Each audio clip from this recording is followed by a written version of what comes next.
Tonight we're going to be using Revelation chapter 21 and 22 as our frame of reference. So Revelation chapter 21 and chapters 22 will be a lot of where my comments will be coming from this evening. So if you'd like to use that as your point of reference, please take your Bible out. But before we get started, I'd like to tell you a story. In 1919, a man by the name of William Hearst, he was a wealthy Californian businessman who was also a politician, had a dream. And his dream was to build himself a home that was unlike any other in California. So to assist him with this dream, he enlisted the help of an architect by the name of Julia Morgan. And over the next 28 years, they built what was known as the Enchanted Hill. This castle has been known by many and throughout the years as simply the Hearst Castle, and it is literally one of the most beautiful structures ever to be built by man. Let me tell you just a little bit about this house and some of the stats on it. So this house was built on 240,000 acres of California land. The castle totals over 60,000 square feet itself. The structure itself is over 60,000 square feet. This house has 56 bedrooms, 61 bathrooms, 19 sitting rooms, and 127 acres is covered in gardens, swimming pools, tennis courts. It has its own movie theater and airfield, and is also the home of the world's largest private zoo. If you go throughout the house, all of the decorations in the house come from William Hearst's private art collection. In fact, if you were to take a tour of the house today, you would find that much of the interior is lined with gold. The estimated worth of this house is $190 million. Now, near the mid-1900s, anyone who was anyone wanted an invitation to stay at this house. Every guest of his house got to stay as long as they liked. They got to do whatever they wanted, whenever they wanted to do it, and everything that they used could be taken home with them. You see, no one ever left this house in want. No one left this house unsatisfied. Let me ask you something. Can you imagine living in a place like that, calling that place home? What an incredible place. So I've got some good news and I've got some bad news. We'll start with the bad news first. Unfortunately, you and I will probably never live in a house like that. That's okay, because here comes the good news. The good news is that we have a better place that's being prepared for us. And what's great about this place that's being prepared is that it's not designed by man. It's not built by man. Instead, its builder, founder, and architect is God. You see, in Revelation chapter 21 and 22, John paints us a picture, gives us a description of a place that is unlike anything anyone has ever seen and or could imagine. This place, it's not a state, it's not a nation, it's not a continent, but it's described in verse 10 as a city. It's a city that stretches to the farthest horizon and ascends to the highest of heights. It's a place that is deeper, wider, higher, and more massive than anything you and I have ever experienced in this life, or ever will experience in this life. It's a place that has firm, immovable, and unbreakable foundations. We read in verse 12 a little bit more about these foundations. We find in verse 12 of chapter 21 that these foundations aren't poured from granite or marble, but instead they're hewn by the most precious of gemstones. Only the most precious gems of every color of the visible spectrum have been mined and have been chiseled by the very hand of God to fashion the foundation of this great city. Red sardius, yellow topaz, emerald green, sapphire blue, amethyst purple, a dozen in total, make up the foundation of this incredible and truly indescribable city. It's a place that no matter where you look, all you can see and all you are reminded of is the faithfulness of God. John tells us in verse 21 of chapter 21 that there are 12 entrances to this city, 12 gates that act as entrances into this great city. And it's a place, it's a city that has room for everybody who wants to come. The redeemed of all of the ages who have served God faithfully fill the streets of this great city. It's a place where there is no curse.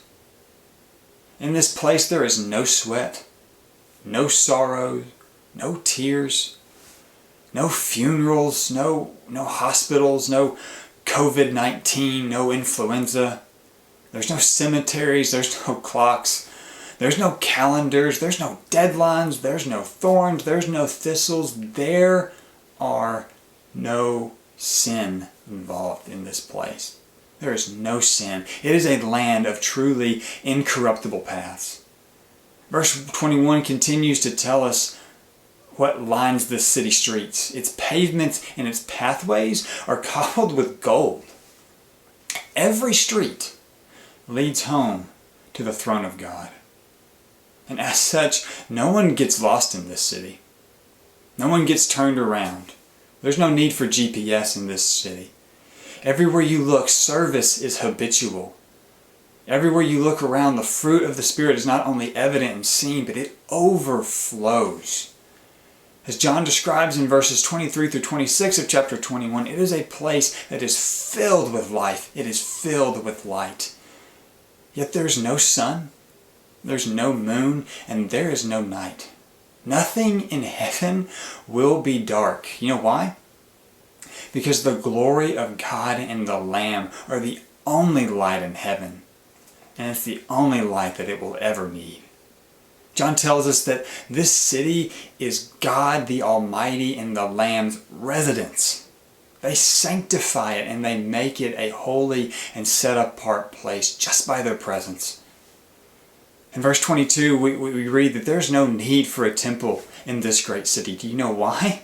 Because the Lord God Almighty and the Lamb, they are its temple.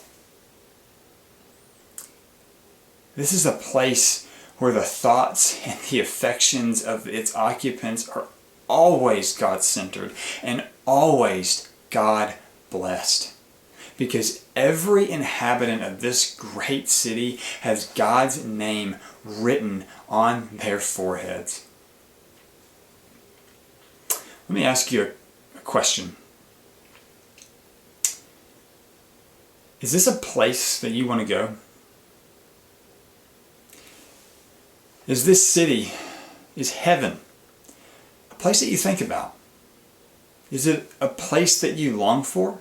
Is it a place that you look forward to and anticipate? You know, this seems like a very, very simple question with a very obvious answer, right? I mean, of course we want to go to this great place, this great city, this residence of God. I mean, who wouldn't? But I think there's a struggle that we can have, a struggle that I know that I have, that we can have in longing for and anticipating it sometimes. You know, there are a lot of things that we look forward to in this life. You know, for kids, oftentimes it's getting out of school and experiencing summer, experiencing some kind of break from school. I know the kids are probably anxious to get off of their Zoom schooling every single day and get to a point where they can get a break.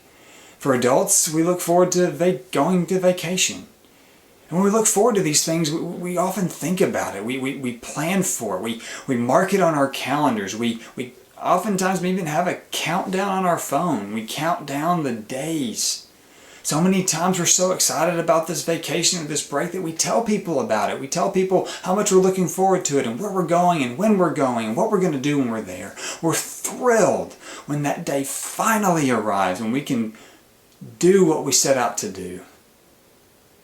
You know, we do this with our plans. But when it comes to heaven, do we look forward to it? Do we think about it? You know, there's a purpose to me mentioning this. I once heard a person say that if we could experience just 5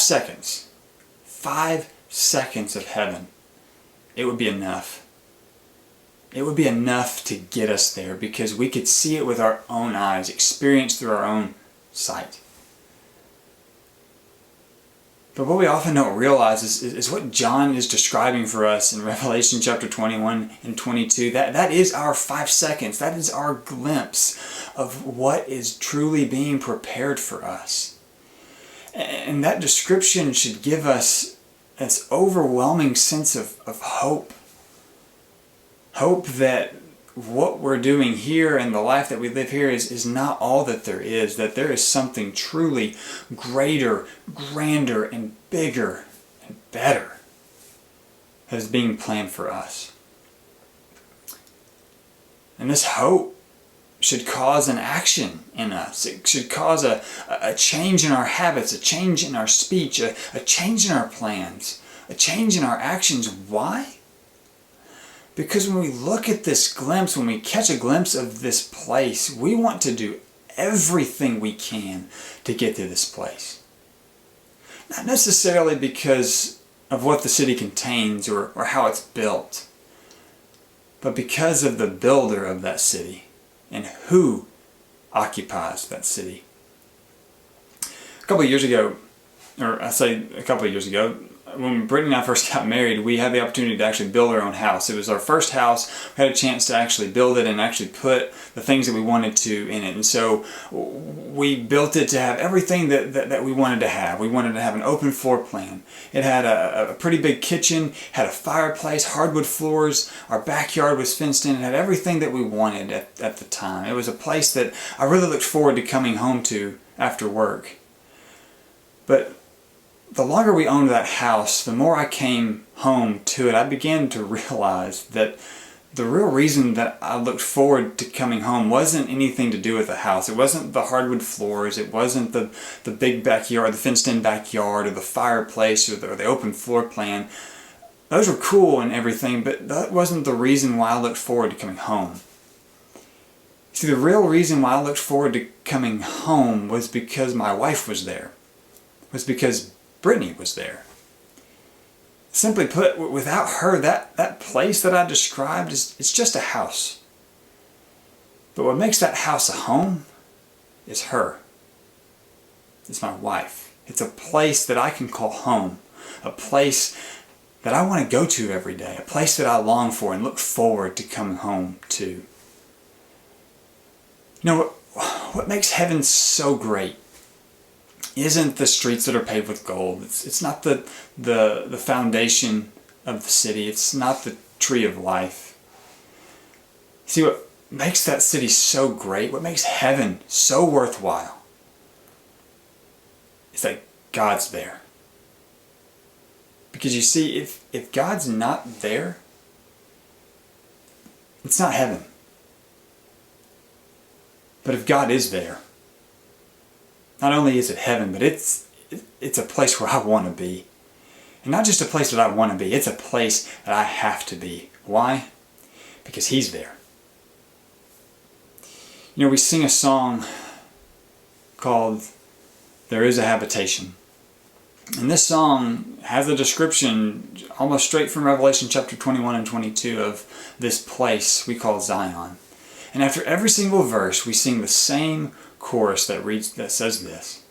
It says, "O Zion, Zion, I long thy gates to see. O Zion, Zion, when shall I dwell with thee?" Does this chorus describe your outlook towards heaven? This week, I simply want to encourage you, amidst all of the COVID-19, all the social distancing, all the things we have going on, I simply want to encourage you. Think about heaven. Long for heaven. Yearn for heaven. Yearn for it to a point where if you see something in your life that is preventing you, that is distracting you from thinking about it, remove it, change it, do something about it. Because heaven is a place that we can't miss. I know it's been fairly discouraging over the past few weeks since we've not been able to meet as a group and as a family face to face. So I'm hopeful that what we talked about this evening, the words that come from John, that glimpse and that description of heaven, can just simply be a reminder and encouragement that this life is not all that there is. That there is something better. That there is something greater. That there is something that will overwhelm us. That's being prepared for us by God. I hope this is an encouragement to you this week. I hope everyone stays safe. Thank you.